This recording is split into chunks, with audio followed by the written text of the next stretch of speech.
හරි. මේ වීඩියෝ එකෙන් මම ඔයාලත් එක්ක කතා කරන්න යන්නේ DHCP part එක. මේ DHCP එකේ මුලින්ම DHCP දාන්න කලින් ඔයාලා මුලින්ම මේ part එකට එන්න කලින් අර මුල් ටික කරගෙන ඉන්න ඕනේ. ඒ කියන්නේ VMs දෙයක් හදලා server එක client එකක හදලා ඒකේ network configuration part එක කරලා ඊට පස්සේ තමයි DHCP වලට එන්න ඕනේ. මේ නිසා ඔයාලා DHCP නම් මුලින්ම දැන් කරන්න යන්නේ ඊට කලින් අර ටික කරලා එන්න මුලින්ම. මේ හරිනේ. මේක මුලින්ම කියනවා ඉන්ටර්නෙට් කනෙක්ෂන් එක චෙක් කරලා බලන්න කියලා මේ Google Access තියෙනවද කියලා. මොකද මේක අපි මේ ඩවුන්ලෝඩ් කරන පැකේජස් ගන්න Google එකෙන්. ඒ නිසා ඉන්ටර්නෙට් ඇක්සස් තියෙනවා. හරිද? මුලින්ම බලමු මේ Google ping කරලා මේ ping වෙනවද කියලා. හරි. ඊට පස්සේ NMTO එකට ගිහිල්ලා activate connection ගිහිල්ලා net එක on කරනවා. VMnet එක off කරනවා. හරි.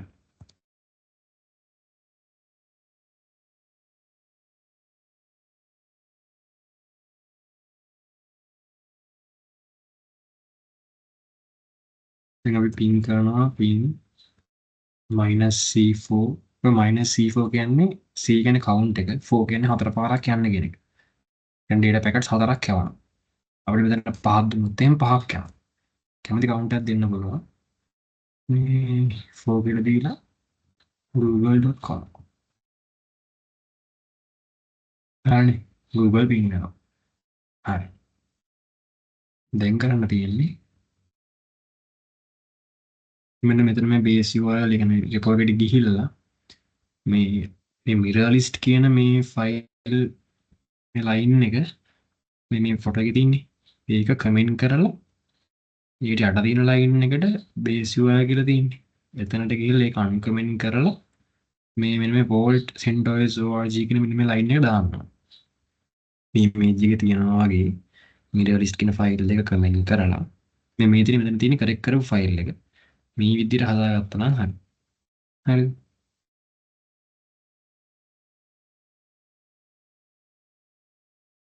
මම මුලින්ම DHCP කරන්න කලින් මේ අපේ VMnet 2 එකේ කියන්නේ virtual machine එකේ VMnet 2 එකේ මෙතනට ගිහිල්ලා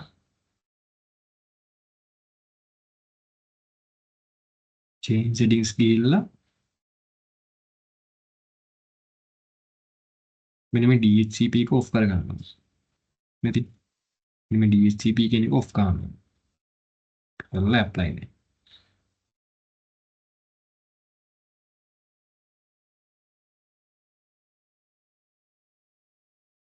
හරි. දැන් මෙන්න මේ path එක copy කරගෙන මේ මෙතනට යන්න.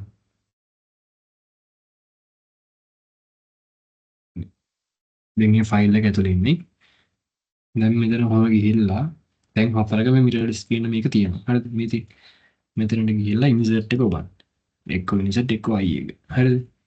ඊට පස්සේ මේක කමෙන්ට් කරනවා. base URL කියන එකේ කමෙන්ට් එක අයින් කරනවා. මේ hash එකෙන් තමයි කමෙන්ට් කරන්නේ. හරිද? මේ හරි. ඊට පස්සේ මෙතන මේ line එක කපනවා. මේක අයින් කරලා මෙතනට ගන්න අයින් කරලා ඊට පස්සේ මෙන්න මේක copy කරලා දාන්න. හරිද? මේ line එකම copy කරගෙන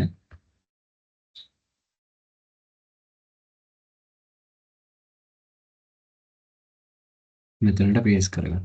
සම්පූර්ණ මේක අයින් කරන්න.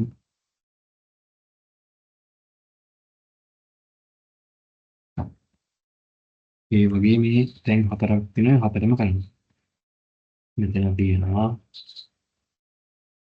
hash මේක අන්කමින් කරා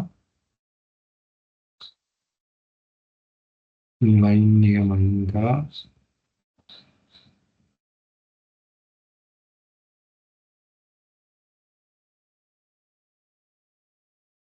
මේකෙත් එහෙම කමින් කරා මේ line එක මයින් කරා ඊට paste කරා. ආයෙ මෙතනත් මේ විදිහෙන් මේක කමෙන්ට් කරා.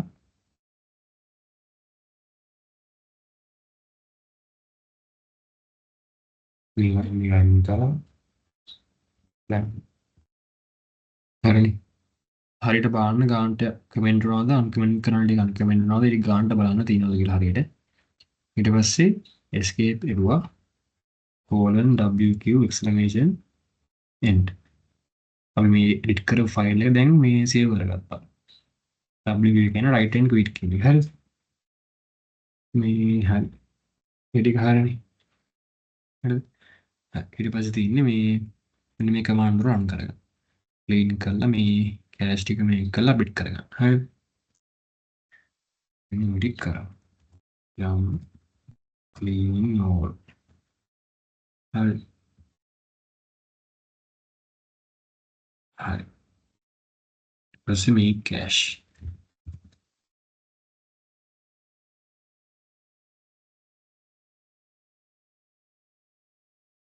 හරි. දෙකත් හරි. ඊට පස්සේ අප්ඩේට් එකක් ගන්න. යම්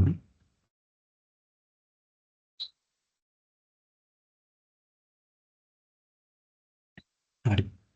අප්ඩේට් වෙන මොකුත් පැකේජස් නේ. හරිනේ. හරි.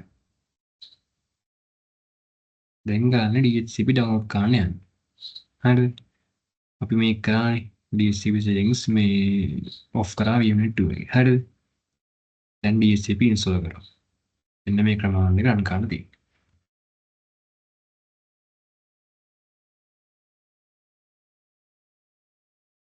හරිනේ. complete. DHCP දැන් install වෙනවා. ඔයාලගෙත් මේ වගේ ආවගෙන එක හරි. හරිද? දැන් කරන්නේ මේ අපේ network interface මේ port එක දාගන්න යන්න. හරිද? මේ මෙන්න මේක ඇතුළට ගිහිල්ලා මේ කමාන්ඩ් එක copy කරගෙන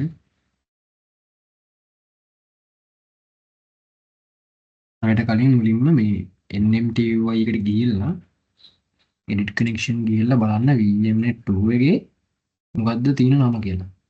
VMnet 2 කියලා අපි දීලා තියෙන profile name එක capital V capital N ඉතුරු අකුරු තුනම symbol තියෙන ඊට පස්සේ 2 space නේ. ඔය විදිහටම other interface එකට දාන්න ඕන. හරිද?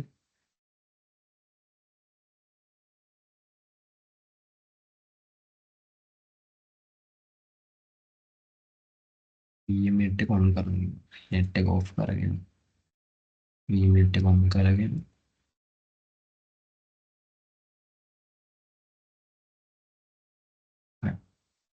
අර paste කර copy කරගත්ත command එක දැන් මෙතන දාගමු. හරිද?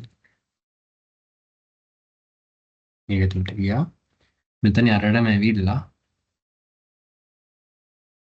insert mode එකට ගිහිල්ලා මෙතන දානවා DHCPD args සමානයි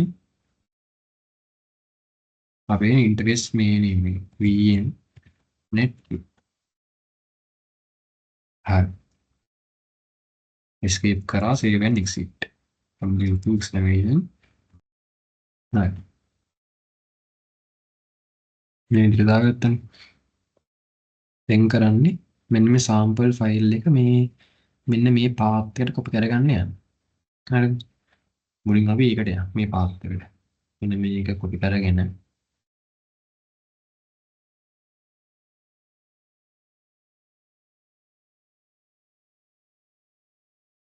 cd කියලා දානවා. හරි. දැන් DHCP කියන මේ folder එක ඇතුලේ ඉන්නේ. හරිද? මේ ඊට පස්සේ මෙන්න මේ line එක copy කරගන්න. මේ copy කරගෙන දැන් paste කරගෙන මේ ඔයාලගේ මෙන්න මෙතන මේ මෙතන DHCP version එක 4.2.5 කියලා. මෙතන පොඩ්ඩක් බලන්න මේක අයින් කරලා මම 4 ගහලා ටැබ් එක ගහනවා. එතකොට ඔයාලගේ තියෙන version එක එනවා. හරිද? දැන් ටැබ් එක ගන්නකොට version එක select වෙලා යනවා. හරි. එහෙම කරලා ඊට පස්සේ enter එකක් දෙන්න. හරිද? මෙතන හරියම override කරන්නද කියලා. හරිද? yes කියලා දෙන්න. yes කියලා type කරලා enter එකක් දෙන්න. හරි. හරි. ඊට පස්සේ යන්න ඕන මෙන්න මේ ෆයිල් එක ඇතුළට.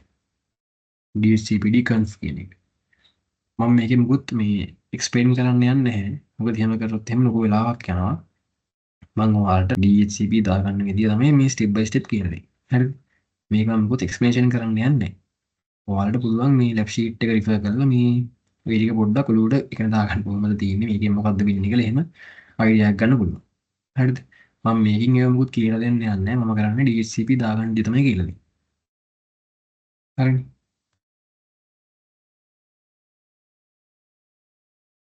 මේ ෆයිල් එක ඇතුළට ගියා. හරි. ඊකට ගියට පස්සේ එතන කියනවා මෙන්න මේ කහ පාටින් මේ තියෙන්නේ හයිලයිට් කරලා දැන් වගේ. ඒ තැන් ටික ඔය විදිහට වෙනස් කරගන්න ඕන. හරිද? ඔප්ෂන් ඩොමේන් නේම් කියන එකයි ඔප්ෂන් ඩොමේන් නේම් සර්වර්ස් කියන එකයි මෙතන මේ ඔතොරිටේටිව් කියන එකයි ආයෙ මෙතන මේ ස්ලයිඩ්ලි ඩිෆරන්ට් කියලා පටන් ගන්න පැරග්‍රාෆ් එකේ මේ IP ඇඩ්‍රස් ටික සෙන්ඩ් කරන එක තමයි කරන්නේ. හරිද? හරි. එතනට ගිහිල්ලා insert mode ගිහිල්ලා මේ example org කියන එක අයින් කරලා දානවා dsnm.sub කියලා. හරිද? ඊට පස්සේ මෙතනයිමත් මෙන්න මේ ලයින් එක අයින් කරලා servers කියන දේ නිකන් අයින් කරන්න. හරිද? ඊට පස්සේ දාගන්න මේ server.unixman.local කියන එක. හරිද? server.unixman.local.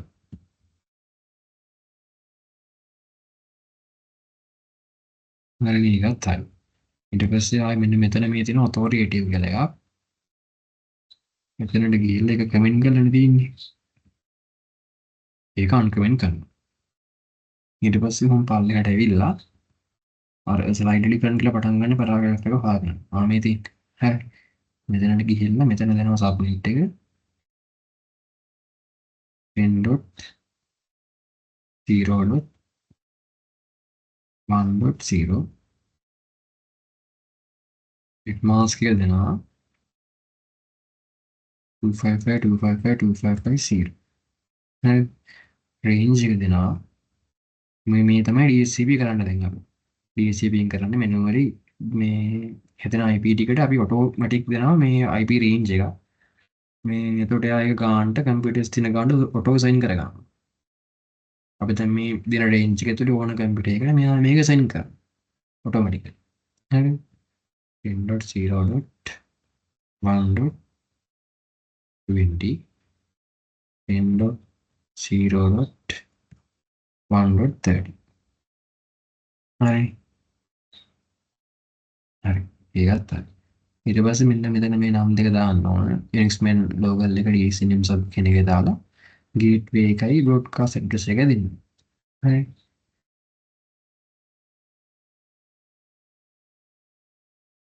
ඊට දානවා server.unixman.local එතන දානවා dsnm.sub එතන දානවා අපි gateway එක 10.0.1.1 එතන දෙනවා 10.0.1.255. හරි. ඒකත් හරි. escape එළුවා :wq exclamation. හරි. දැන් කරන්නේ DHCP start කරන්න යන්නේ. හරි. DHCP start කරන්න කලින් බලන්න NMTO එකේ ගිහිල්ලා beamnet එක on එකේ තියෙන්නේ. අපි beamnet 2 එකනේ DHCP දාන්නේ. හරි ඒක on එකේ තියෙන්නේ.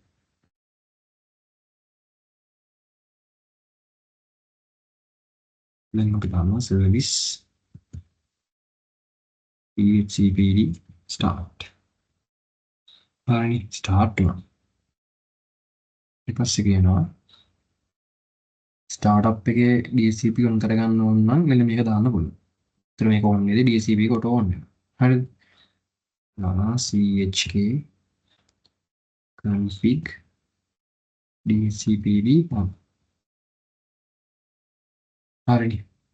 ඒකත් හරි. දැන් තියෙන්නේ DHCP එකේ status එක බලන්න.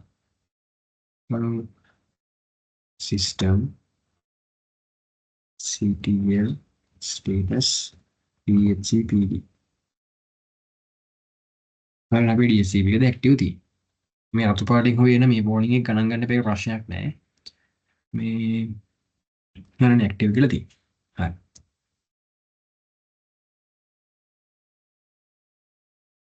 දැන් තියෙන client එකට ගිහිල්ලා VMnet එක on කරලා බලන්න ඕන අපි දාපු IP range එක ඇවිල්ලාද කියලා බලන්න හැකියි. ඊට පස්සේ මම terminal එකේ මේ if config කියන එක ගහලා බලන්න පුළුවන් මේ IP address ටික අපි දාපු ටික ගන්නට ඇවිල්ලා තියෙන්නේ කියලා. ඒ ටික ගන්නට ඇවිල්ලා DHCP ගන්නට වැඩ කරලා තියෙන්නේ. හරි බලමු. client එකට ගියා.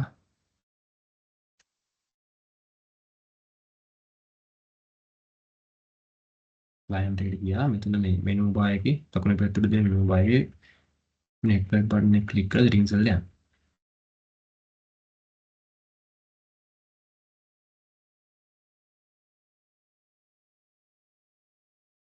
එතනට ගිහිල්ලා අපේ beam network එක මේකනේ. settings වලට ගිහිල්ලා බලනවා. තාම තියෙන්නේ අපි අර කලින් දාපු IP address එක. ඇයි එහෙම වෙලා තියෙන්නේ?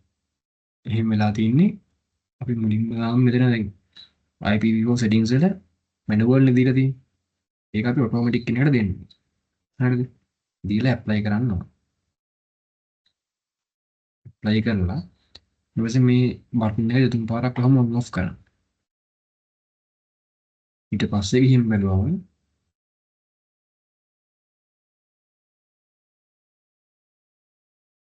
මේක රීසෙට් වෙන පොඩි වෙලාවක් යනවා. එහෙනම් තුන් හතර පාරක් කොහොම on off කරලා මේ හරිනේ. දැන් ඇවිල්ලා තියෙන්නේ.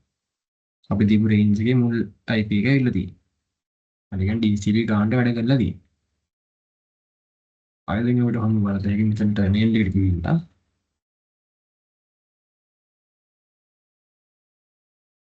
if config EMS 224 වෙන අපේ VMnet 2 එකනේ. හරිනේ මේදී. අපි දාපු range එක net mask එක broadcast එක ඔක්කොම ඇවිල්ලා තියෙනවා. ඒන අපි DHCP ගානට ඔක්කොම වැඩ කරලා තියෙනවා. හරිනේ.